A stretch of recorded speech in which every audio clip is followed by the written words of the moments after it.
I'm so nervous on stage. Like even now, like like I've done thousands of shows, but I'm so nervous on stage. The only way that I feel comfortable on stage is if I've practiced like till my fingers bleed, kind of thing. Um, and I'm not talking about practicing songs. I'm talking about like making sure that you're in the same position that you're going to be in when you're on stage.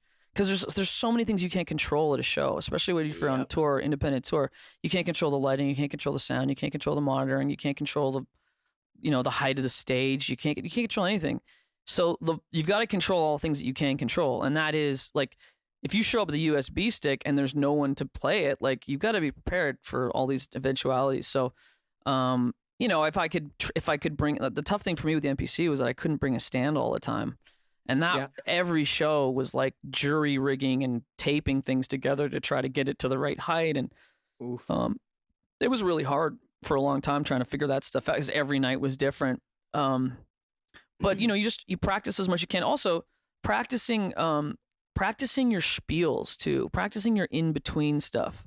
That's very important. Huge, and obviously directing people to the merch table. Like, how many times I've just wanted to kick myself in the ass because I did a whole show, I smashed a show, and I forgot hey, I'm going to the merch table, come hang out.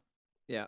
And that's the thing. The reason why you got to practice your spiels in between songs too is when, especially if the show's good, because if you're in front of a lot of people, that has a way of like mesmerizing you. Like you can be sort of swept away by a crowd in a way. Where if energy's crazy, you're going to get off your game plan. It's going to be really easy to get dissuaded from your game plan.